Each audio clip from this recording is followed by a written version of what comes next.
¿Qué tal, estimado oyente? ¿Cómo va? ¿Todo bien? Espero que el estudio de la palabra de Dios esté sirviendo para su crecimiento espiritual y para una mayor relación con Dios, una mejor relación con Él. El pasaje que citaba Esteban nos dice: el primer día de la semana, María Magdalena fue de mañana, siendo aún oscuro, al sepulcro, y vio quitada la piedra del sepulcro. Entonces corrió y fue a Simón Pedro y al otro discípulo, aquel al que amaba Jesús, y les dijo: se han llevado del sepulcro al Señor, y no sabemos dónde le han puesto. Los otros evangelios nos dicen que María vino con varias de las mujeres, y no hay necesidad de pensar que hay allí una discrepancia, ni hay necesidad de pensar que María no vino con muchas de ellas temprano al sepulcro. Juan hace mención a María porque ella es una de las que corrió a su casa y trajo a Pedro, y él a su vez trajo las noticias de la tumba vacía. Pero note lo que ella dijo cuando trajo las noticias: se han llevado el cuerpo del Señor fuera del sepulcro, y nosotras, no yo, sino nosotras, no sabemos. Infiriendo en verdad que las otras mujeres estaban con ella, como los otros evangelios relatan, ¿verdad? Vinieron al sepulcro y encontraron la piedra removida. Así es que este registro no es contradictorio de los otros evangelios, como algunas personas quieren suponer. Hay diferencias en los relatos de la mañana de la resurrección y de los eventos que sucedieron, que pueden ser todos armonizados fácilmente. Pero existen algunas personas que ven diferencias sin solución, y por supuesto, los críticos de la Biblia se complacen jugando con las diferencias en los variados relatos que se nos dan. En lugar de probar que la Biblia no es la palabra de Dios, esto definitivamente prueba que los escritores no se juntaron para confabular diciendo: bien, mantengamos nuestras historias alineadas. Este es el modo en que vamos a hacer las cosas. Y si cada historia fue exactamente la misma, y todos fueran los mismos detalles, entonces tendríamos allí una causa para preguntarnos si en verdad esto no fue una confabulación al escribir la historia. Pero, porque la abordan desde algunos ángulos diferentes, esto imposibilita que haya una confabulación. En el versículo 3 leemos: y salieron Pedro y el otro discípulo, que sabemos que es Juan, y fueron al sepulcro. Bien, María sin duda estaba allí en casa de Juan cuando María Magdalena vino con las noticias. ¿Por qué? Porque Juan la llevó hasta su casa, según relata en el capítulo 19, y permaneció con él. Así es que Pedro y Juan se fueron corriendo al sepulcro para averiguar qué era lo que sucedía. En el verso 4 nos dice: corrían los dos juntos, pero el otro discípulo corrió más aprisa que Pedro. Ahora, no es que Juan necesitase añadir esto al registro, pero quizá haya un poco de jactancia aquí. Él era un joven, así que corrió más rápido que Pedro. Y el versículo 4 dice: y llegó primero al sepulcro, y bajándose a mirar, vio los lienzos puestos allí, pero no entró. Luego llegó Simón Pedro tras él, y entró en el sepulcro, y vio los lienzos puestos allí. La palabra griega indica que las ropas de lino que fueron puestas alrededor de Jesús aún estaban yaciendo en una forma circular, como si el cuerpo aún estuviera dentro de ellas. El verso 7 nos dice: y el sudario que había estado sobre la cabeza de Jesús, no puesto con los lienzos, sino enrollado en un lugar aparte. Así que ellos pudieron ver que no había cuerpo dentro del envoltorio de los lienzos. Esto, por supuesto, trae la cuestión del manto de Turín aquí en escena, ¿verdad? Si es o no el sudario que estaba alrededor de Jesucristo. Hay muchos que creen que lo fue, que estaba envolviendo a Jesucristo. Pero yo tengo dificultad con esto, puesto que el Evangelio de Juan nos dice distintivamente que los lienzos que estaban sobre su cabeza fueron doblados y puestos en una esquina por sí mismos. Y el manto de Turín tiene una forma enteriza que incluye la cabeza. Así es que en cuanto a que este sea el sudario que estaba alrededor de Jesús, seriamente me lo cuestiono. Pienso que el Señor ha permitido deliberadamente que todas esas reliquias que involucran la vida y el ministerio de Cristo se hayan perdido en la oscuridad a través de los años, porque Él conoce la tendencia del hombre por adorar los objetos. Y Dios no quiere que adoremos objetos. Él quiere que le adoremos a Él. Por tanto, también el cáliz de plata de Antioquía, que dicen que es la misma copa en la cual Jesús bebió, o los discípulos bebieron durante la última cena, Jesús no bebió de ella, cuestiono su autenticidad. Por años han vendido fragmentos de la cruz, y usted puede comprar esos pequeños fragmentos. Por supuesto, esta es una práctica que comenzó allá por el año 400, cuando vendieron fragmentos de la cruz. Ahora, si usted los pone juntos, creo que usted podría construir con esos fragmentos una buena casa. Alguien ha señalado que habían tantos fragmentos como para hacer una casa. Por lo tanto, la Iglesia desarrolló el dogma de la milagrosa multiplicación de la cruz para poder continuar vendiendo fragmentos. Así que conforme a este dogma de la milagrosa multiplicación de la cruz, cada vez que usted tiene un fragmento, uno nuevo, se forma para que pueda seguir vendiéndolos. Es trágico que el hombre tenga tal dificultad para adorar a Dios, al Dios que no se ve, y entonces por ello necesita un objeto, el cual se vuelve tan fácilmente un ídolo, se vuelve algo que es idolatría. Y es eso, el adorar cualquier objeto es idolatría, y es algo que está prohibido por las Escrituras. Lo que es peor, es algo que el hombre está propenso a realizar, porque tiene una inclinación natural a la idolatría. Siento que el Señor deliberadamente sacó todas las cosas que se relacionan con Jesucristo, cosas que Él pudo haber tocado. Por ejemplo, la moneda que Pedro sacó de la boca del pez y todas esas cosas. Creo que el Señor simplemente, deliberadamente, ha removido todos estos artefactos para preservarnos de la idolatría.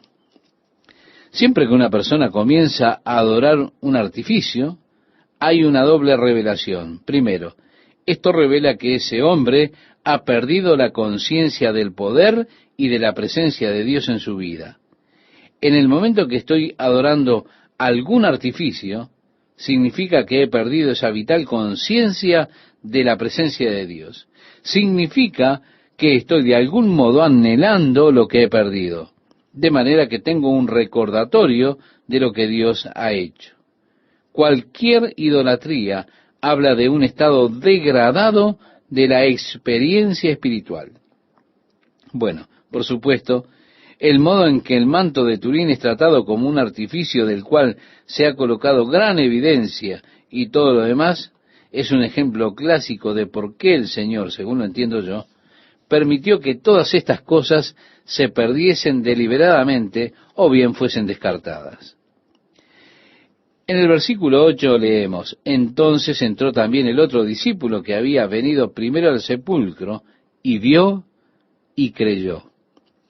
Y Juan rinde registro de su propia creencia. Cuando él vio las ropas reposando allí, él se dio cuenta que Jesús había resucitado. El verso 9 nos dice: porque aún no habían entendido la Escritura, que era necesario que él resucitase de los muertos. Y volvieron los discípulos a los suyos.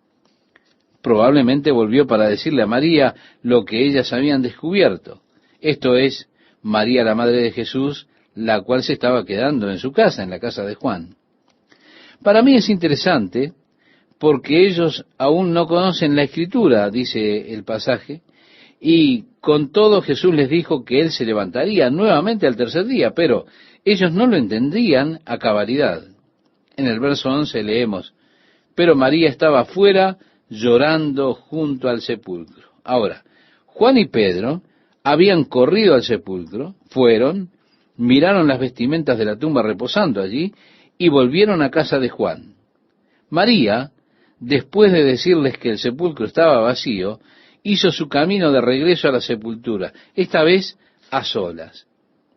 Y leemos en el versículo 11, pero María estaba fuera llorando junto al sepulcro, y mientras lloraba, se inclinó para mirar dentro del sepulcro, y vio a dos ángeles con vestiduras blancas, que estaban sentados el uno a la cabecera y el otro a los pies, donde el cuerpo de Jesús había sido puesto. Y le dijeron, mujer, ¿por qué lloras? Les dijo, porque se han llevado a mi Señor, y no sé dónde le han puesto. Cuando había dicho esto, se volvió y vio a Jesús que estaba allí, mas no sabía que era Jesús. Me resulta interesante cómo María no estaba interesada en los ángeles. Estos dos hombres sentados allí en ropas blancas, que le dijeron, ¿por qué lloras? ¿Cuál sería su respuesta, estimado oyente, si usted tiene esta posibilidad de ver allí ángeles?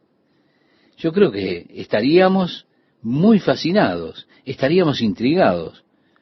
Pero usted sabe, cuando su corazón está anhelando a Jesús, ni aun los ángeles interesan. Y ella anhelaba a Jesús. Ella estaba deseando verlo. Así que los ángeles no fueron ni siquiera un sustituto apropiado cuando su corazón clamaba por Jesús. Así que se alejó de los ángeles. No estaba realmente interesada en ellos. Quiero a mi Señor. Jesús estaba parado allí, pero ella no le reconoció. Es interesante cómo parece haber una cierta dificultad en reconocer al Cristo resucitado, y la dificultad parece ser que es de parte del espectador. Leemos de los dos hombres que estaban camino a Emaús. Jesús se les unió, pero ellos no le reconocieron. Y dice la Biblia, porque sus ojos estaban cegados para que no pudiesen ver. En otras palabras, había alguna cosa espiritual involucrada en el hecho, donde el reconocimiento de Él era algo que era administrado por Dios. Y no fue hasta tanto que Él hubo partido el pan y ellos vieron las marcas de los clavos en sus manos, que ellos le reconocieron. Cuando entremos al próximo capítulo del Evangelio de Juan aquí, cuando Jesús preparó el pescado para ellos en la ribera, nuevamente se dice, y ninguno de ellos se atrevió a preguntarle, ¿quién eres tú?, sabiendo que era Jesús. Así que había probablemente una diferencia en su aspecto físico, lo suficiente en su cuerpo resucitado, de modo que no era fácilmente identificable por alguna apariencia solamente. Bien, María no sabía que era Jesús. Ella pensó que quizás era el jardinero que estaba parado allí. Es posible que fuese temprano en la mañana, y porque ella había estado llorando tanto, fue que su visión estaba distorsionada por las lágrimas en sus ojos. Aunque ella no reconoció su forma física, seguramente reconoció la voz. Pero ante todo, Él le dijo a ella lo mismo que los ángeles le habían dicho. Jesús le dijo, mujer, ¿por qué lloras? ¿A quién buscas? Escuché a un hombre la otra noche decir que Jesús no sabía todas las cosas mientras Él estaba en su cuerpo terrenal. Por lo tanto, Él hacía preguntas porque realmente no sabía las respuestas. Bueno, yo pienso que es muy presuntuoso para una persona hacer tal declaración. Yo creo que eso raya en los límites de la blasfemia en cuanto a Jesucristo. ¿Usted piensa que Jesús le dijo a María, ¿por qué lloras? ¿Porque Él no sabía por qué lo hacía? Por supuesto que Él sabía por qué ella estaba llorando. Las preguntas son utilizadas con frecuencia en los métodos de enseñanza. No para que el maestro pueda saber la respuesta, sino para que la persona pueda darse cuenta lo que ellas saben o puedan expresar lo que saben. Y es una práctica común de la pedagogía formular preguntas. Nuestras mentes están perezosas con frecuencia. Alguien hace una pregunta y ellos piensan, bueno, ¿qué es esto? Esto hace que comience a pensar y allí comienzan a salir las cosas dentro nuestro. Es una práctica muy común de la enseñanza. Y decir, bueno, Jesús hizo preguntas porque él no sabía las respuestas. Eso está totalmente equivocado. De hecho, no es bíblico, porque Juan nos dice que Jesús no necesitaba hombre alguno que le testificara a él acerca de otros hombres, porque Jesús conocía a los hombres y él sabía lo que estaba en el corazón de ellos. Cuando Jesús la tercera vez le dijo a Pedro, Pedro, ¿me amas? Pedro dijo, Señor, tú sabes todas las cosas. Y a Pedro se le había hecho recién una pregunta. Pedro reconoció que Jesús no estaba preguntándole para su propio beneficio. Él estaba preguntando para beneficio de Pedro. Tanto que Pedro dijo, Señor, tú sabes todo. Así que sugerir que Jesús hacía preguntas para obtener información, eso, estimado oyente, no es bíblico, está manifiestamente errado. Jesús le preguntó, mujer, ¿por qué lloras? ¿A quién buscas? Él sabía bien por qué ella estaba llorando y a quién estaba buscando. Ella, pensando que era el hortelano, le dijo, Señor, si tú lo has llevado, dime dónde le has puesto y yo lo llevaré. En esto veo la fuerza del amor. Estamos todos familiarizados con la foto del pequeño hombre llevando un niño en sus brazos y él está mirando al hombre y dice, no es muy pesado en verdad, es mi hermano.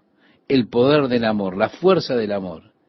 Imagino que Jesús era una persona robusta físicamente y un cuerpo muerto es difícil de levantar, pero con todo María dice, oigan, no supongo que ella fuese así de grande. Ella dijo, si usted me dice dónde lo llevaron, yo lo llevaré. Apuesto que hubiese podido. Eso por la fuerza del amor. Pero Jesús le dijo, María. Ahora, hubieron muchas Marías que siguieron a Jesús. Estaba María, la madre de Jesús. Estaba esa otra María mencionada en la cruz. Estaba María Magdalena. Y con todas estas Marías alrededor, esto parece ser confuso. Así que imagino que Jesús tenía una manera especial de decir María de una forma personalizada para que cada una de ellas, en el momento que él decía María o María, ellas reconocieran por su entonación a qué María estaba haciendo referencia. E imagino, por tanto, que era específico y especial para María Magdalena, esa mujer de la cual Jesús sacó 7 demonios y se volvió una discípula fervorosa de Jesús.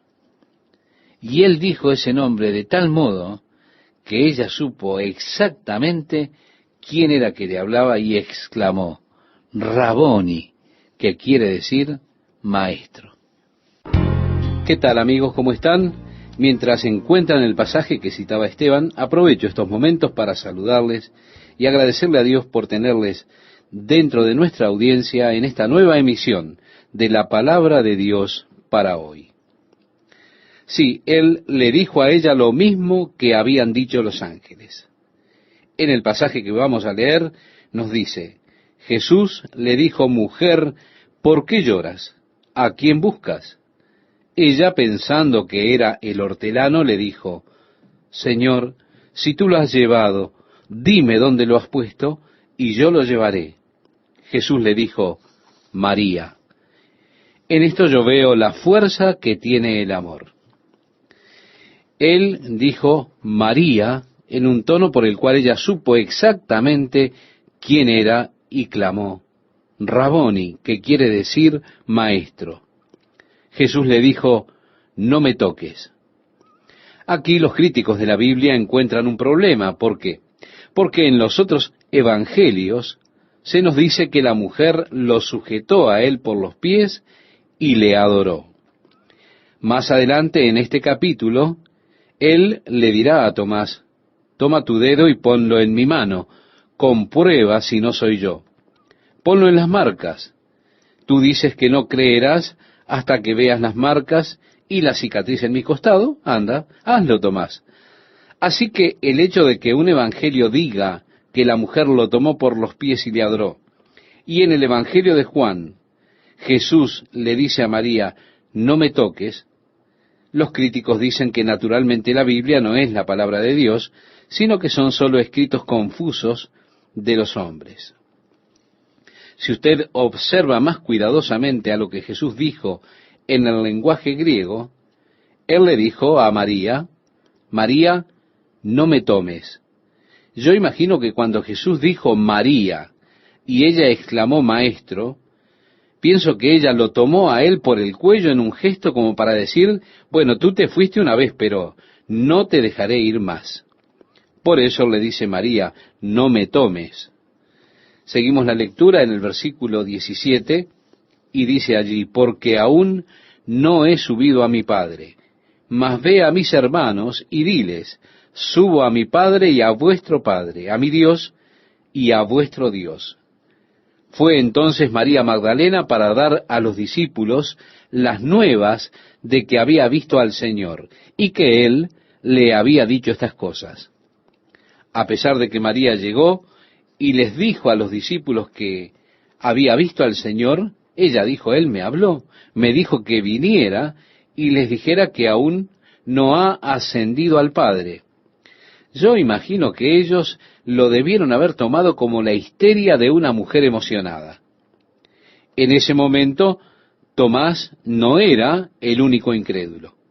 Ellos, todos ellos, tenían muchas dudas. El versículo 19 nos dice, cuando llegó la noche de aquel mismo día, el primero de la semana, estando las puertas cerradas en el lugar donde los discípulos estaban reunidos por miedo de los judíos, vino Jesús y puesto en medio les dijo, paz a vosotros. El típico saludo judío, paz. Y cuando les hubo dicho esto, les mostró las manos y el costado. Para ese momento Jesús aún lleva las marcas de la cruz. Ahora, cuando Él está en el cielo, Él llevará las marcas de la cruz, porque en Apocalipsis capítulo 5, cuando el rollo está en su mano derecha, y Él está sentado en el trono, y los ángeles proclaman a gran voz, ¿quién es digno de abrir el libro y desatar sus sellos? Y Juan está llorando porque ninguno, ni en el cielo, ni en la tierra, ni debajo de la tierra, podía abrir el libro ni aún mirarlo. Los ancianos dijeron a Juan, no llores. He aquí que el león de la tribu de Judá, la raíz de David, ha vencido para abrir el libro y desatar sus 7 sellos. Y Juan dijo, y miré, y vi que en medio del trono y de los 4 seres vivientes, y en medio de los ancianos, estaba en pie un cordero como inmolado, aún las marcas de la cruz. Isaías en el capítulo 52 nos dice que todos los que lo miren se quedarán pasmados, sorprendidos, porque su rostro está arruinado. Usted no puede reconocerlo como un ser humano. En el capítulo 53 de Isaías, el profeta nos dice que nosotros escondimos nuestro rostro de él. Esta idea de hacer que su apariencia era tan impresionante que usted realmente no podía observarlo. Pero luego él continúa diciendo, pero él herido fue por nuestras rebeliones, molido por nuestros pecados. Sí, estimado oyente, cuando Jesús regrese, Él aún llevará las marcas de la cruz. Y mirarán al que traspasaron, dice la palabra de Dios. Ahora, ¿por cuánto tiempo Él llevará esas marcas? Yo al menos no lo sé. Porque Juan ve en el libro de Apocalipsis, en el capítulo 1, en la gloria del reino, y él describe esa gloriosa visión de Cristo allí en Apocalipsis capítulo 1. pero por un tiempo, y estoy seguro, como un impactante recordatorio para nosotros de lo que Él estuvo dispuesto a soportar de manera de darnos salvación, su primera vista de Jesús probablemente será una experiencia impactante. Esté preparado para esto, de cómo se le recordará de manera impactante cuánto le amó Dios. Al ver lo que Él estuvo dispuesto a sufrir para darle la salvación a usted, estimado amigo, estimada amiga. Así que Jesús les mostró sus manos y su costado. El verso 20 leemos y nos dice: y cuando les hubo dicho esto, les mostró las manos y el costado. Y los discípulos se regocijaron viendo al Señor. Entonces Jesús les dijo otra vez: paz a vosotros. Como me envió el Padre, así también yo os envío. El Padre me envió. ¿A qué? Para servir, para dar mi vida por los demás. Así también los envío a ustedes. ¿Cómo? ¿Por qué? Para servir y dar su vida por los demás. Mire, yo no comparto esa enseñanza que declara que la voluntad de Dios es que todos seamos prósperos y saludables. ¿Se da cuenta? Si usted no está manejando un Mercedes-Benz, es que usted no tiene fe. La voluntad de Dios para sus hijos es que nunca sufran. Dios no es glorificado si sus hijos están sufriendo, dicen. Esto es una negación de Jesucristo y de la cruz. Es seguro que fue la voluntad de Dios que Jesús sufriera por nuestros pecados. Y Pedro, el apóstol, escribiendo sus epístolas, dice: de modo que los que padecen según la voluntad de Dios, encomienden sus almas al fiel Creador y hagan el bien. Pero él habla de padecimiento de acuerdo a la voluntad de Dios. Tal cosa de hecho es posible. Y esa doctrina que se enseña es pura basura. Ahora leemos en la palabra de Dios: como me envió el Padre, así también yo os envío. Para darse a ustedes mismos, para servir, no para gobernar sobre las personas, sino para darse a ellas. En el verso 22 leemos: y habiendo dicho esto, sopló y les dijo: recibid el Espíritu Santo. Sopló. Es interesante para mí que la palabra espíritu en hebreo es ruach, que es la misma palabra hebrea para soplar. La palabra griega para espíritu es pneuma. Es la palabra griega que se utiliza para definir el aire. Los neumáticos son gomas que usted llena con aire, con pneuma, con aire. Pero también es la palabra griega que se utiliza para espíritu. Así que en el Antiguo Testamento, cuando Dios creó al hombre del polvo de la tierra, Él sopló dentro del hombre. Cuando los estudiosos hebreos tradujeron el Antiguo Testamento al griego, en lo que es conocida como la versión Septuaginta, es una traducción del Antiguo Testamento al griego. Fue hecha por 70 estudiosos unos 200 años antes de Cristo. Cuando ellos hicieron esta traducción Septuaginta, la palabra griega, Jehová Dios formó al hombre del polvo de la tierra y sopló en su nariz aliento de vida y fue el hombre un ser viviente, es la misma palabra que utiliza Juan aquí y es el único lugar donde se utiliza en el Nuevo Testamento. Jesús sopló, así como Dios sopló en aquel cuerpo que Él creó del polvo de la tierra y el hombre fue un ser viviente. Pero el Espíritu, recuerde usted, murió cuando el hombre pecó y el hombre perdió así el compañerismo con Dios. Ahora Jesús está restaurando eso que se perdió por causa del pecado de Adán. Al soplar sobre ellos y decir: recibid el Espíritu Santo, Él está restaurando eso. Y así, aquello que estaba perdido entonces, ahora es restaurado por Jesucristo.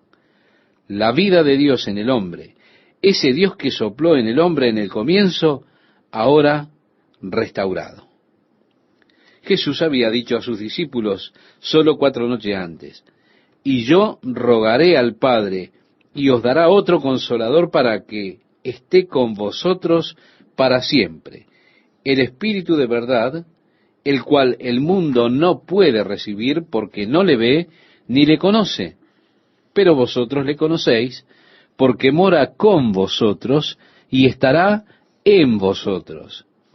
Y yo creo que cuando Jesús sopló sobre ellos, ellos fueron en ese momento una vez más espíritus vivos restaurados como Adán en compañerismo con Dios en el jardín del Edén.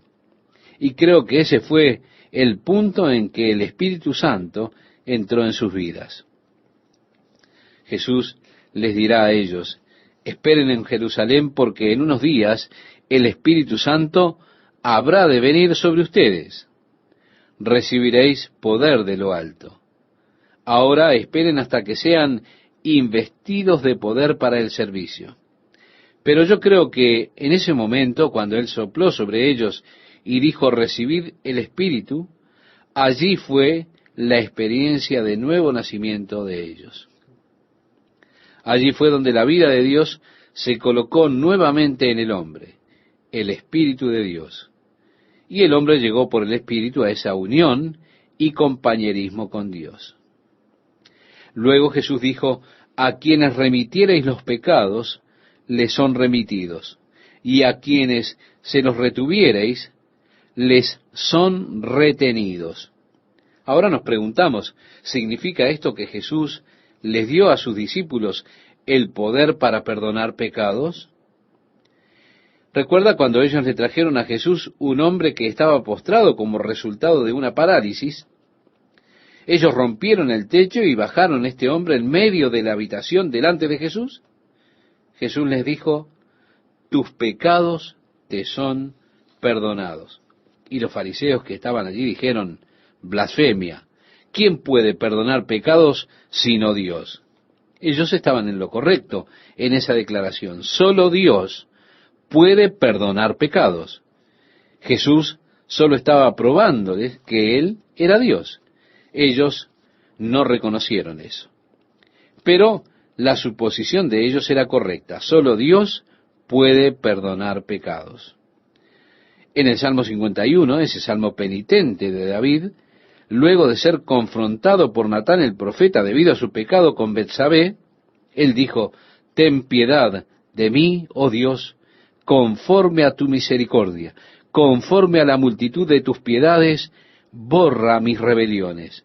Lávame más y más de mi maldad, y límpiame de mi pecado, porque yo reconozco mis rebeliones, y mi pecado está siempre delante de mí. Contra ti solo he pecado. Sí, estimado oyente, el pecado es en contra de Dios.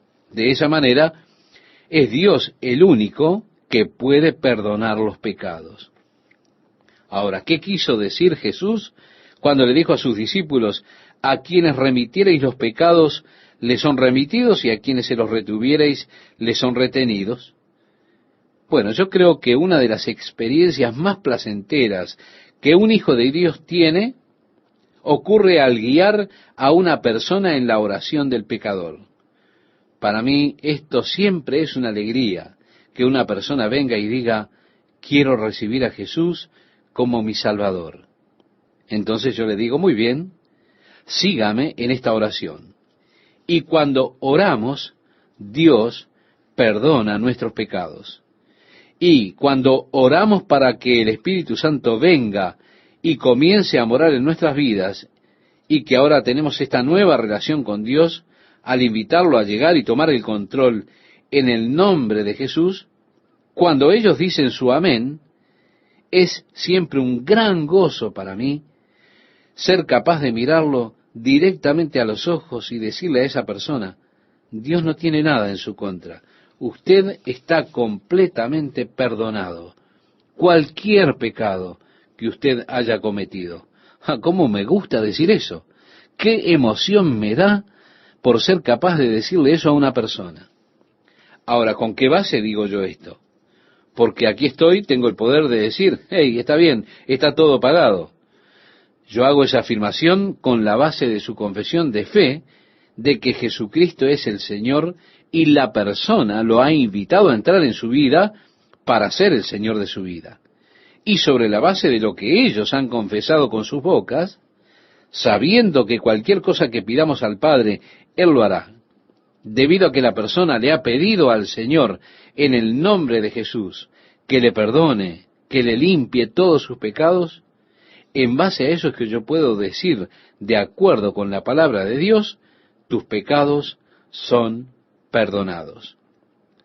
Si alguien viene y dice, bueno, yo no quiero a Jesucristo, yo no quiero tener nada que ver con Él. Él podría restringir mi estilo de vida.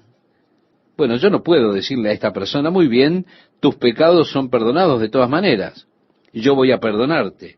No, de ninguna manera. A esa persona puedo decirle, amigo, un día, si tú no recibes a Jesucristo como tu Salvador, tendrás que ponerte de pie ante Dios y tendrás que responder por tus pecados. Tus pecados te condenarán. Tú aún estás en tu pecado. Aún así, si una persona dice, bueno, he realizado tantas buenas obras, sé que he hecho algunas cosas malas, pero se compensan con las otras que he hecho bien. Yo le diré a esa persona, mira, todas tus buenas obras no pueden quitar que tú eres culpable de pecado. Aún así, tú eres culpable ante Dios. Hasta que no recibas a Jesucristo como tu Señor y Salvador, tú eres culpable. Y así, a quienes remitiereis los pecados, les son remitidos, y a quienes se los retuviereis, les son retenidos. Pero yo solo puedo hacer eso en la base de lo que ellos han hecho, en base a lo que ellos han declarado. Hay muchas personas quienes, a pesar de haber realizado la oración del pecador, aún así son renuentes a creer en la palabra de Dios. Y dicen, no, pero yo soy un terrible miserable, no puedo entender que Dios pueda perdonarme así de fácil, así de simple. Seguro hay algo que debo hacer porque yo he sido tan horrible en mi vida. Pero qué glorioso es poderle decir, no, no hay nada que usted pueda hacer, excepto lo que ya ha hecho. Y eso es solo creer en Jesucristo y confesarlo como su Señor. Sus pecados son perdonados. Qué gusto saludarles, amigas, amigos. En estos momentos previos, mientras usted busca el pasaje que citaba Esteban, quiero animarle a que siga con nosotros cuando vamos ya finalizando en estos últimos programas el estudio del Evangelio de Juan. En el pasaje escogido para este día leemos, pero Tomás, uno de los 12, llamado mellizo, sí, Dídimo es mellizo, así que Tomás evidentemente tenía un hermano mellizo. Y dice el relato bíblico, pero Tomás, uno de los 12, llamado mellizo, no estaba con ellos cuando Jesús vino. Ahora, Tomás era muy práctico. Él nunca fue alguien que pretendiese creer algo que en realidad no creía. Por ejemplo, cuando Jesús estaba hablando a los discípulos esa noche final, Él les dijo, y si me fuere, volveré y os tomaré a mí mismo, para que donde yo estoy vosotros también estéis. Y a donde voy, vosotros sabéis, y sabéis el camino. Y Tomás dijo, espera un minuto, Señor, no sabemos a dónde vas. ¿Cómo vamos a saber el camino? ¿Ve? Él nunca pretendió saber algo que no sabía en verdad, o creer algo que él no creyera en verdad. Cuando Jesús estaba con sus discípulos allí junto al río Jordán, y recibieron la noticia de la enfermedad de Lázaro, y finalmente Jesús dijo, vamos, voy a despertar a Lázaro de su sueño. Los discípulos dijeron, Señor, si él está durmiendo, él probablemente está mejor. Jesús dijo, no, él realmente está muerto, pero me alegro por causa mía de que no esté allí, para que ustedes vean la gloria de Dios. Y Tomás dijo, bueno, vamos y muramos con él. Ahora los discípulos dijeron, oye, le hemos visto. Él nos mostró sus manos, su costado. hemos visto al Señor, Él está vivo, Él resucitó. Y así leemos el verso 25. Le dijeron pues los otros discípulos, al Señor hemos visto. Él les dijo, si no viere en sus manos la señal de los clavos, y metiere mi dedo en el lugar de los clavos, y metiere mi mano en su costado, no creeré. En otras palabras, Tomás dijo, tengo que verlo por mí mismo. Ahora, ¿usted piensa que él le creería a estos hombres? Él había estado con ellos por un largo tiempo, pero Tomás era de los que dicen, muéstrame a ver si es cierto. En el versículo 26 encontramos, 8 días después, estaban otra vez sus discípulos dentro, y con ellos Tomás. Ahora, note que dice después de 8 días. Ellos se congregaron juntos en el primer día de la semana. 8 días después se estaban congregando, lo que había sido el primer día de la semana. Y aquí es donde se cree que comenzó esta práctica de congregarse el primer día de la semana para adorar juntos, justo luego de la resurrección. Así es como tempranamente los domingos se volvió el día en que los discípulos se congregaban para adorar al Señor que había resucitado. Y por tanto la iglesia se congrega en el día domingo. Lo hace en lugar del Shabbat, que es el sábado. Las primeras 2 reuniones de los discípulos fueron en el primer día de la semana. 8 días más tarde sería domingo, es decir, el primer día de la semana. Ellos estaban congregados otra vez. En esta ocasión llegó Jesús, estando las puertas cerradas, y se puso en medio y les dijo, paz a vosotros. Luego dijo a Tomás, pon aquí tu dedo y mira mis manos, y acerca tu mano y métela en mi costado, y no seas incrédulo, sino creyente. Esto lo que nos indica es que mientras Tomás estaba expresando sus dudas, Jesús estaba allí escuchando sus expresiones. La primera cosa que Jesús dijo fue, oye Tomás, ok, ¿quieres así? Adelante. Lo que Jesús está de hecho buscando es entrenar a los discípulos en este punto, y era que Él estaba presente con ellos aun cuando ellos no le veían. Esta es la conciencia que Jesús quiere desarrollar, la presencia de Él con nosotros, aunque no le veamos. Sí, Él está con nosotros siempre, y Él quiere que estemos conscientes de su presencia a cada paso. De modo que Él entrena a sus discípulos ahora en todas las formas posibles para que ellos se den cuenta de que Él está presente con ellos, aunque ellos no lo vean. El verso 28 dice, entonces Tomás respondió y le dijo, Señor mío y Dios mío. Tomás reconoció a Jesús como su Dios. Juan le reconoció como Dios. Cuando él dice en el capítulo 1 de este Evangelio, el versículo 1, en el principio era el Verbo, y el Verbo era con Dios, y el Verbo era Dios. El apóstol Pablo también le reconoció como Dios. Cuando dice, escribiéndole a Tito en el capítulo 2, versículo 13, aguardando la esperanza bienaventurada y la manifestación gloriosa de nuestro gran Dios y Salvador, Jesucristo. Y aún Dios mismo le reconoció a Jesús como Dios, porque en Hebreos leemos que Dios le declaró de hecho Dios. Mas del Hijo dice, tu trono, oh Dios, por el siglo del siglo. Cetro de equidad es el cetro de tu reino. Esto lo vemos en Hebreos capítulo 1, versículo 8. Ahora, hay una secta que no reconocen a Jesús como Dios. Pero si Tomás dice, mi Señor y mi Dios, y Juan dice, Él es Dios, y el apóstol Pablo habla de Él como Dios, y si Dios mismo le llama Dios, entonces, ¿quién soy yo para creerle a esta secta? Yo prefiero creerle a Dios.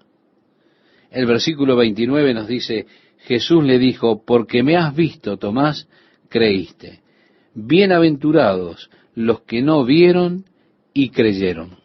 Eso es bueno, has visto y creíste, muy bien, pero benditos son los que creen sin ver. En el verso 30 leemos, hizo además Jesús muchas otras señales en presencia de sus discípulos, las cuales no están escritas en este libro, pero éstas se han escrito para que creáis que Jesús es el Cristo, el Hijo de Dios, y para que creyendo tengáis vida en su nombre.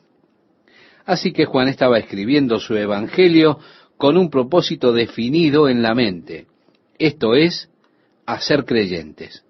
Es por ello que el evangelio fue escrito para que puedan creer que Jesús es el Cristo o el Mesías, el Hijo del Dios viviente, y para que creyendo tengáis vida en su nombre. Es por ello por lo que el evangelio de Juan es lo mejor que usted puede poner en las manos de un pecador para que éste lo lea. Anímelos a leer el evangelio de Juan, porque la palabra de Dios no volverá a él vacía. Este evangelio especialmente fue escrito para convencer al pueblo de que Jesús era el Mesías, el Hijo de Dios, y que de esta manera, por medio de la fe, pudiesen tener vida eterna a través de él. Comienza el capítulo 21 diciéndonos, después de esto, Jesús se manifestó otra vez a sus discípulos junto al mar de Tiberías, y se manifestó de esta manera. Estaban juntos Simón Pedro, Tomás, llamado el Dídimo, Natanael, el de Caná de Galilea, los hijos de Zebedeo, y otros dos de sus discípulos. Simón Pedro les dijo, voy a pescar. Ellos le dijeron, vamos nosotros también contigo. Fueron y entraron en una barca, y aquella noche no pescaron nada. Bien, hay aquí un ejemplo clásico de liderazgo humano.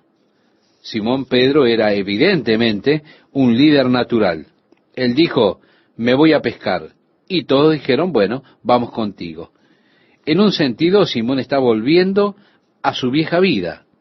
Él antes había sido pescador, incluso antes de conocer a Jesús. Esta es la forma en que él hizo su modo de vida. Era la vida que él conocía y sin duda la vida que disfrutaba. Él estaba pescando cuando Jesús le llamó para dejar sus redes y seguirle. Cuando les dijo, y os haré pescadores de hombres. Jesús le había dicho a las mujeres que le dijeran a los discípulos de ir a Galilea. Él los encontrará ahí. Y ellas, sin duda, habían ido a Galilea, pero aún Jesús no se había dado a conocer todavía. Pedro, siendo impetuoso, una persona impaciente, cuando el Señor no apareció, él dijo, bueno, me voy a pescar. Probablemente ya se terminó todo.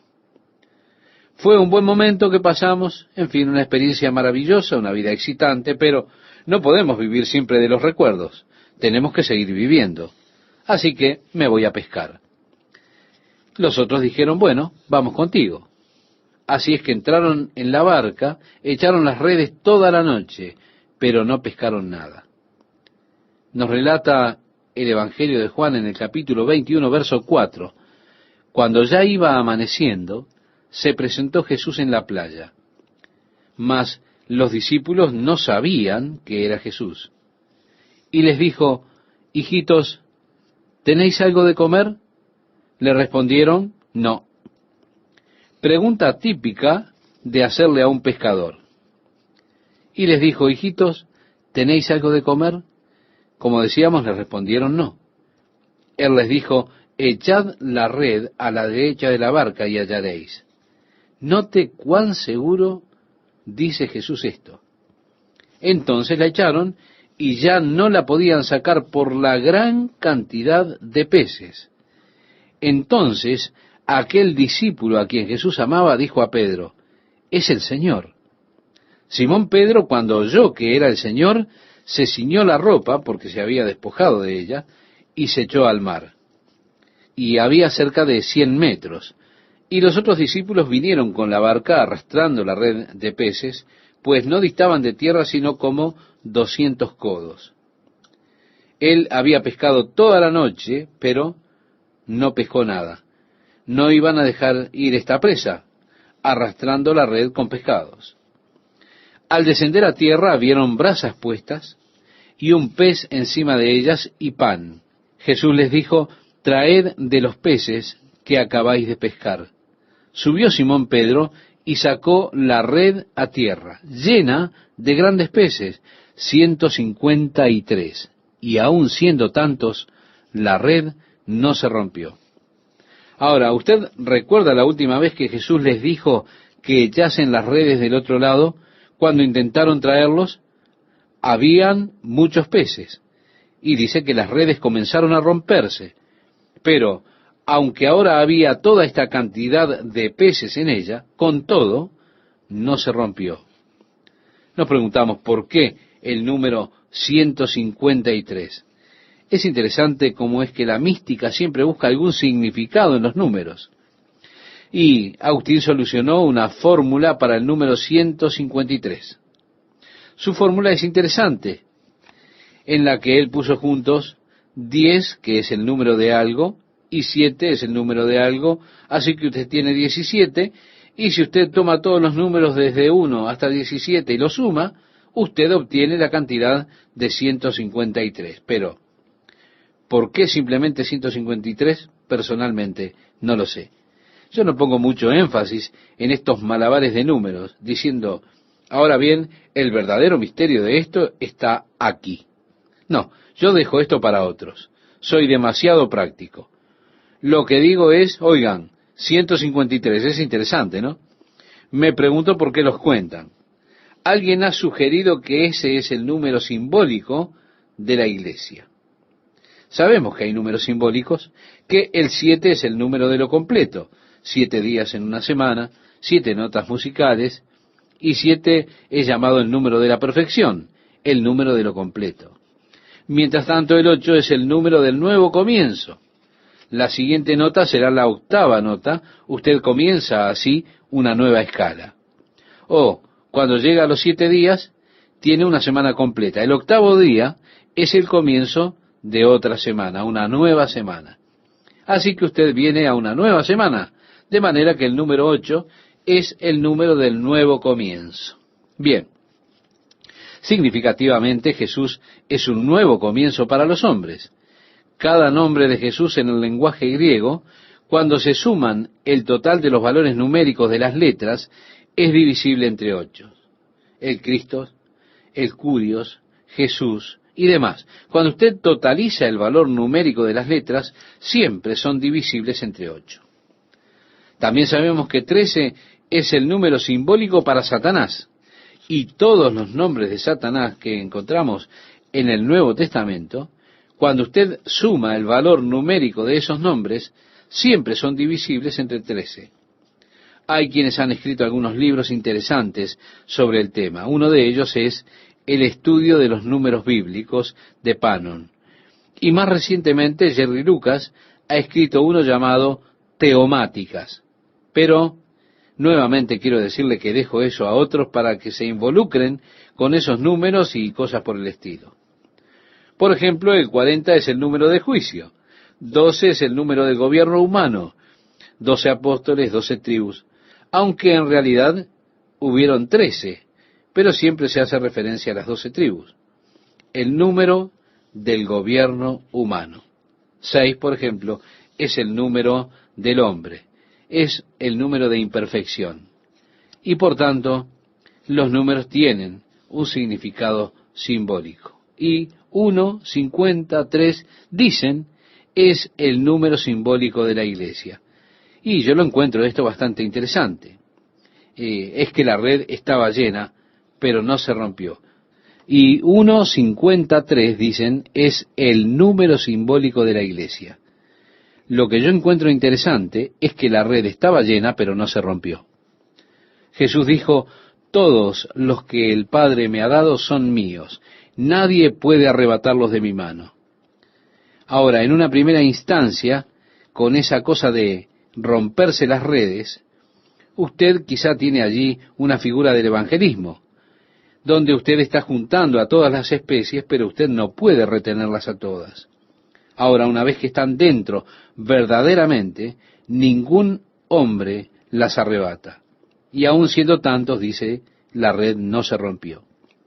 Lo que encuentro interesante es que lo que ellos no pudieron hacer por sus propios esfuerzos afuera en el bote, cuando ellos trataron de jalar la red dentro de él, Pedro solo pudo hacerlo, pero porque Jesús le dijo que lo hiciera. Jesús dijo, traed los peces, y Pedro, porque Jesús se lo mandó, pudo hacerlo por sí solo, aunque todos ellos no lo habían podido hacer antes. La fuerza del mandato de Jesús. Lo que Él me ha dicho que haga, si me empeño, lo puedo hacer. ¿Por qué? Porque Él me da la habilidad para obedecer cualquier mandamiento que Él me da. Así es con el servicio que ofrecemos al Señor. Usted verá, podemos en ocasiones salir, tratar de hacer cosas por nosotros mismos, y terminamos en una manera totalmente fracasada. Voy a pescar, dijo Pedro. Vamos contigo, dijeron los demás. He allí la energía humana, el esfuerzo humano. Ellos sabían cómo tirar las redes, sabían dónde encontrar al pescado por lo general. Pero, saliendo por sus propios medios, totalmente fracasaron. Jesús viene y dice, oye, arroja las redes a la derecha y hallarás. Ahora, note la diferencia en su servicio cuando está dirigido por el Señor y cuando usted está haciendo algo por sus propios impulsos. El servicio dirigido por el Señor es totalmente galardonado. Usted ni siquiera podrá recoger las redes. Yo con frecuencia cuando salgo y le hablo a las personas que quieren oír acerca de lo que Dios ha hecho en Calvary Chapel, les digo, miren, cuando las redes están tan llenas que usted no las puede recoger ya más, usted sabe que hay una razón para que esto ocurra. Como Juan dijo, es el Señor. Sí, no es el genio humano. No es un programa agradable que tengamos. No es nuestro órgano tan importante. No son nuestros maravillosos grupos corales. No, es el Señor. Las personas tienen dificultad para entender esto, pero es el servicio dirigido por Dios. Jesús es la cabeza del cuerpo, que es la iglesia. Y dirigiendo las actividades, estas actividades son fructíferas. En el verso 12 leemos, les dijo Jesús, venid, comed. Y ninguno de los discípulos se atrevía a preguntarle, ¿tú quién eres?, sabiendo que era el Señor. Vino pues Jesús y tomó el pan y les dio, y asimismo del pescado. Él ha hecho esto antes, estimado oyente. Él partió el pan y los pescados, entre ellos, recuerda. Y dice el verso 14, esta era ya la tercera vez que Jesús se manifestaba a sus discípulos después de haber resucitado de los muertos. Así que Juan registra las 3 primeras veces. Jesús apareció en otras ocasiones luego de esto, pero esta es en orden la tercera vez. ¿Qué tal, amigos? ¿Cómo están? Mientras ustedes buscan el pasaje que citó Esteban, quiero agradecerle a Dios por este estudio apasionante que nos ha dado del Evangelio de Juan y que hoy estamos concluyendo. Le invito entonces a que leamos juntos el pasaje citado en el Evangelio de Juan capítulo 21, versículo 1. Después de esto Jesús se manifestó otra vez a sus discípulos junto al mar de Tiberías, y se manifestó de esta manera. Estaban juntos Simón Pedro, Tomás, llamado el Dídimo, Natanael, el de Caná de Galilea, los hijos de Zebedeo, y otros 2 de sus discípulos. Simón Pedro les dijo, voy a pescar. Ellos le dijeron, vamos nosotros también contigo. Fueron y entraron en una barca, y aquella noche no pescaron nada. En un sentido, Simón está volviendo a su antigua vida. Sí, él había sido pescador antes de conocer a Jesús. Así, ellos entran en la barca y salieron a pescar toda la noche, pero no sacaron nada. Cuando ya iba amaneciendo, se presentó Jesús en la playa, mas los discípulos no sabían que era Jesús. Y les dijo: Hijitos, ¿tenéis algo de comer? Le respondieron: no. Él les dijo: echad la red a la derecha de la barca y hallaréis. Entonces la echaron y ya no la podían sacar por la gran cantidad de peces. Entonces aquel discípulo, a quien Jesús amaba, dijo a Pedro: es el Señor. Simón Pedro, cuando oyó que era el Señor, se ciñó la ropa, porque se había despojado de ella, y se echó al mar. Y los otros discípulos vinieron con la barca arrastrando la red de peces, pues no distaban de tierra sino como 200 codos. Sí, ellos habían pescado toda la noche y no habían sacado nada, y ahora no iban a dejar perder esta pesca, así que arrastraron la red con los peces. Al descender a tierra, vieron brasas puestas y un pez encima de ellas y pan. Jesús les dijo: traed de los peces que acabáis de pescar.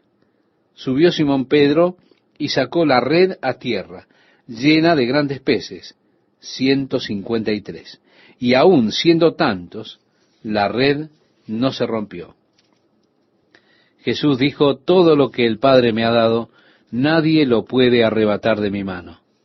Y yo encuentro interesante que todo lo que ellos no pudieron hacer en sus propios esfuerzos en la barca, cuando intentaron subir la red a la barca, Pedro pudo hacerlo él solo. ¿Por qué? Porque Jesús le dijo que lo hiciera. Jesús dijo: traed de los peces. Y Pedro, debido a que Jesús se lo mandó, él pudo hacerlo por sí mismo, a pesar de que todos ellos no habían sido capaces de hacerlo antes. He ahí la fuerza de los mandatos de Jesús. El hecho de que Él me dijo que lo hiciera, si yo lo intento, puedo hacerlo, porque Él me dio la habilidad de obedecer cualquier mandato que Él me dé a mí. Así es, estimado oyente, el servicio ofrecido al Señor. Vea usted, nosotros podemos a veces salir, intentar hacer las cosas por nosotros mismos, y seremos un total fracaso. Voy a pescar, dijo Pedro. Nosotros vamos también. Pero al salir por ellos mismos, fracasaron. Llegó Jesús y dijo: hey, échenla hacia la derecha y encontrarán. Ahora el servicio de ellos estaba siendo dirigido por el Señor. Y quiero que usted note la diferencia. Es totalmente gratificante. Usted ni siquiera puede tirar de las redes.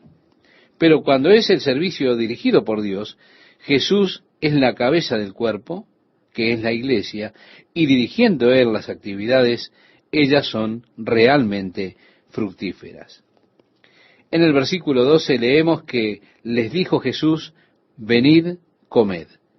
Y ninguno de los discípulos se atrevía a preguntarle: ¿tú quién eres?, sabiendo que era el Señor. Vino pues Jesús y tomó el pan y les dio, y asimismo del pescado. Si Él ya había hecho esto antes, el dividir el pan y el pescado entre ellos, era conocido por ellos. El verso 14 nos dice: esta era ya la tercera vez que Jesús se manifestaba a sus discípulos después de haber resucitado de los muertos. Juan registra las 3 veces.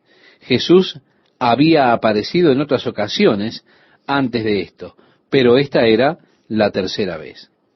Y dice el versículo 15, cuando hubieron comido, Jesús dijo a Simón Pedro: Simón, hijo de Jonás, ¿me amas más que estos? La palabra amor aquí es la palabra griega ágape.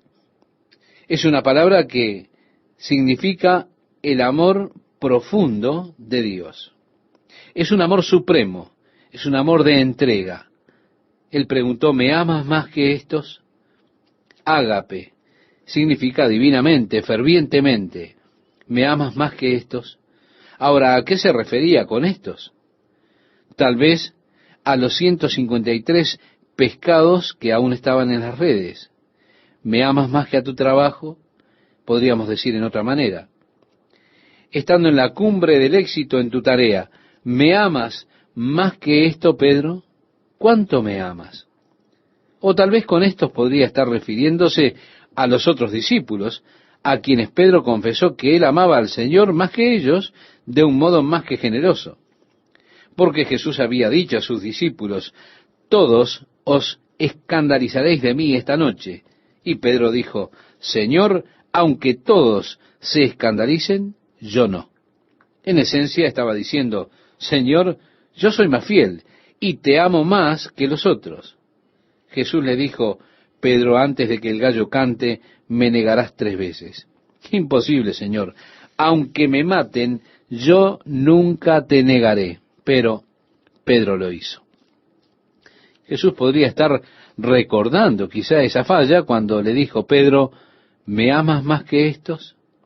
Él pudo haberse referido a los otros discípulos allí. Nosotros no conocemos estos, porque no estuvimos allí para saber a quién estaba mirando Jesús, a quién estaba señalando cuando hizo esta afirmación. Pedro dijo: sí, Señor, tú sabes que te amo. Ahora, él no utiliza la palabra amor que utilizó Jesús, sino que él utiliza otra palabra griega que se usa para definir el cariño o el afecto. En otras palabras, le estaba diciendo: Señor, tú sabes que te aprecio. Jesús no dijo: Pedro, ¿me aprecias? Él dijo: Pedro, ¿me amas fervientemente? Y Pedro le respondió: Señor, tú sabes que te aprecio. Y el verso 15, Jesús le dice: apacienta mis corderos. Tú no estarás aquí pescando, Pedro. Yo te digo que dejes tus redes y me sigas. Te haré pescador de hombres. Ahora apacienta mis ovejas. El Señor está interesado en que sus ovejas sean alimentadas. Jeremías el profeta dijo que el Señor les dará en aquel día pastores según su corazón, quienes los alimentarán con conocimiento y entendimiento. Este será el entendimiento y la comprensión de Dios. Cuando yo leí este pasaje del profeta Jeremías, luego de haber sido pastor por tantos años, me di cuenta de mi falla y me arrepentí delante de Dios. Y determiné desde ese día en adelante que quería ser un pastor según el corazón de Dios, que alimente al rebaño con el conocimiento, con el entendimiento de Dios. Apacienta mis ovejas. ¿Me amas? Apacienta mis ovejas. En el versículo 16 volvió a decirles la segunda vez: Simón, hijo de Jonás, ¿me amas? Pedro le respondió: sí, Señor, tú sabes que te amo. Es decir, te aprecio, Señor. Le dijo: pastorea mis ovejas. La palabra pastorea aquí es una palabra griega diferente.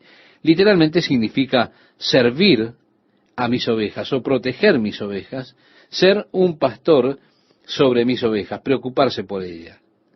Le dijo la tercera vez: Simón, hijo de Jonás, ¿me amas? Y en esta oportunidad Jesús utilizó la palabra de Pedro, fileo. Pedro, ¿me aprecias? Pedro estaba afligido debido a que era la tercera vez.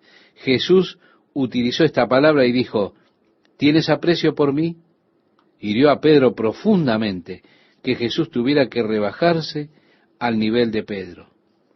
Dios, estimado oyente, Él nos encontrará a nosotros en cualquier nivel en que nosotros lo podamos encontrar a Él. Pero es trágico cuando rebajamos a Dios a nuestro nivel en lugar de nosotros avanzar hacia su nivel. Aún así, Dios siempre nos encontrará a nosotros en cualquier nivel en que nosotros lo encontremos a Él. Y Él hará su mejor esfuerzo por nosotros en ese nivel. Yo estoy convencido que muchas veces limitamos el trabajo de Dios en nuestras vidas porque no avanzamos al nivel en el que Dios quiere que moremos con Él. Dios hizo concesiones con los hijos de Israel. Dios quería ser su rey. Él quería que ellos fueran distintos a las otras naciones. En esto ellos no tendrían ningún rey visible, sino que el mundo sabría que Dios gobernaba sobre ellos. Pero ellos no quisieron esto. Ellos fueron a Samuel y le dijeron, constitúyenos ahora un rey que nos juzgue como tienen todas las naciones. Samuel estaba angustiado, pero el Señor le dijo a Samuel, no te han desechado a ti, sino a mí me han desechado para que no reine sobre ellos. Oye su voz y pon rey sobre ellos. Vea usted, Dios está haciendo allí una concesión. Dios se está rebajando al nivel de ellos. Es triste, sin embargo, cuando nosotros traemos a Dios a nuestro nivel en lugar de avanzar a su nivel, porque entonces no estamos viviendo la vida en el plano superior. Y Dios quiere que vivamos la vida en el plano superior. Él nos llevaría a su nivel si tan solamente quisiéramos hacerlo. Pero Jesús está aquí rebajándose al nivel de Pedro. Pedro, ¿me aprecias? Y Pedro estaba triste porque el Señor tuvo que bajar a su nivel. Y le dijo, Señor, tú sabes todas las cosas y tú sabes que te amo. Él no subía porque no podía hacerlo. Él lo amaba, estoy seguro. Pero Pedro siempre era culpable de hablar impulsivamente. Siempre tenía que ser regañado por eso. Cuando Jesús dijo, ¿quiénes dicen los hombres que soy? Pedro dijo, tú eres el Mesías, el Hijo del Dios viviente. Jesús le dijo, bendito seas, Simón, hijo de Jonás, porque ni carne ni sangre te lo reveló, sino mi Padre que está en los cielos. Y estoy seguro que Pedro se hinchó y dijo, hey amigos, ¿escucharon eso? Esto es revelación. Estoy sintonizado con el Padre, ¿qué tal?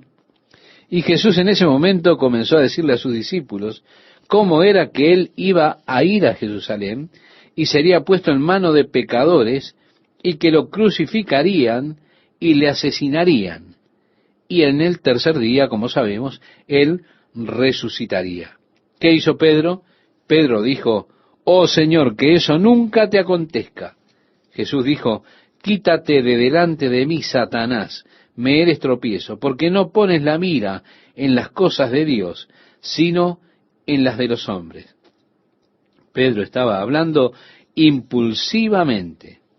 Jesús dijo, todos vosotros os escandalizaréis de mí esta noche. Aunque todos se escandalicen de ti, yo nunca me escandalizaré, dijo Pedro. Y Jesús le dijo, de cierto te digo que esta noche, antes que el gallo cante, me negarás 3 veces. Aunque me sea necesario morir contigo, no te negaré, siguió diciendo Pedro. Él hablaba impulsivamente, pero se tuvo que tragar las palabras, ¿verdad? Ahora bien, Jesús había dicho, el que guarda mis mandamientos, este es el que me ama con ágape, con un amor divino, ferviente. ¿Y cómo se demuestra eso? Guardando sus mandamientos. Pedro no estaba guardando sus mandamientos. Él había dicho, voy a pescar. Jesús no dijo, Pedro, ve a pescar.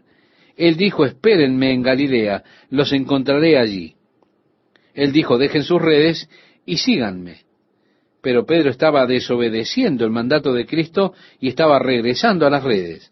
Por consiguiente, cuando Jesús dijo, ¿me amas fervientemente? ¿Me amas con ágape? Él no pudo decir sí, porque entonces Jesús hubiera dicho, entonces, ¿qué estás haciendo en ese bote guiando a los demás en esta pesca cuando yo no te he dicho que lo hagas? Pedro sabía que estaba atrapado, y él sabía que no podía decir te amo fervientemente.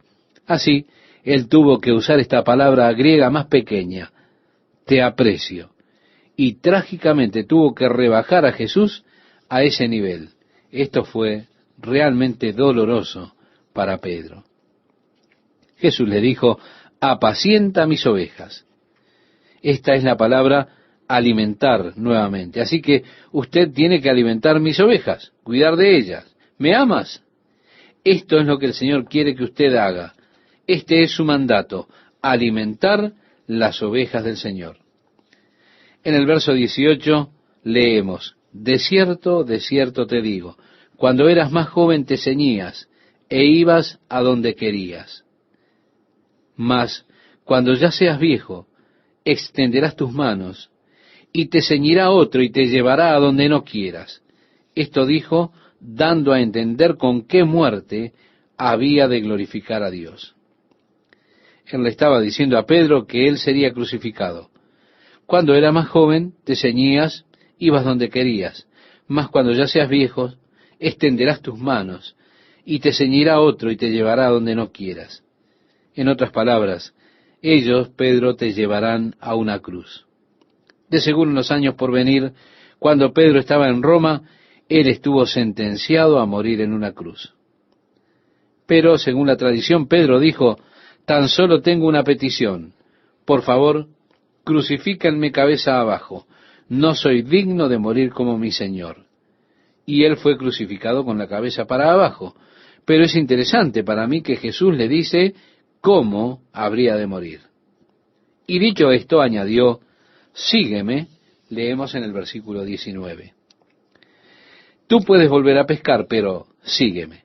Será difícil, será una cruz. Tú no estarás manejando un auto último modelo. No has de vivir en una gran mansión. No será fácil, Pedro, pero sígueme.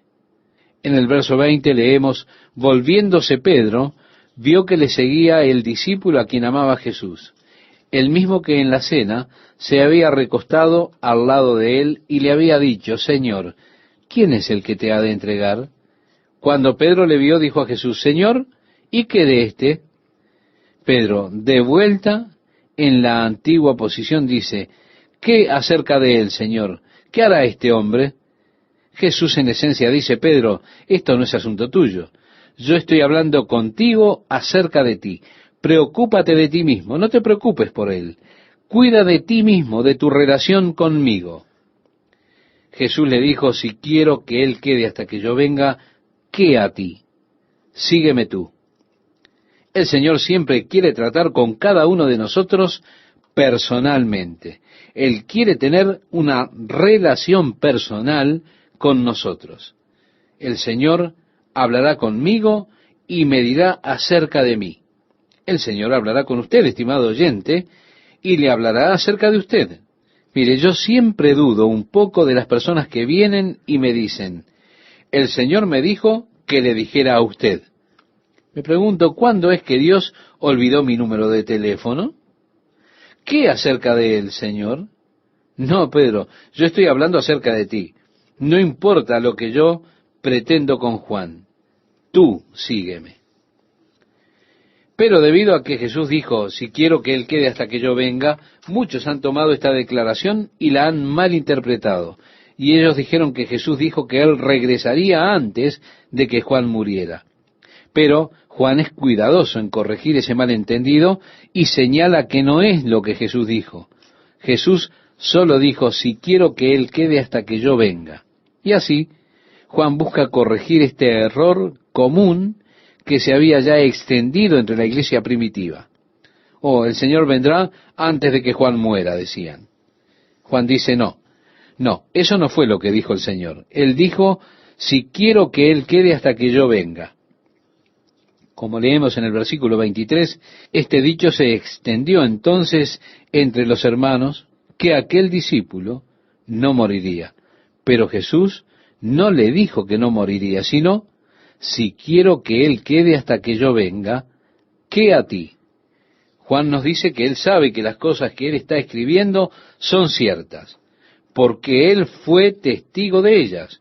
Y ahora él dice, y hay también otras muchas cosas que hizo Jesús, las cuales, si se escribieran una por una, pienso que ni aún en el mundo cabrían los libros que se habrían de escribir. Amén. Es un tema vasto, estimado oyente, que nunca lo comprenderemos totalmente en este lado de la eternidad. Sino, es un tema tan vasto que tomará realmente toda la eternidad comprenderlo.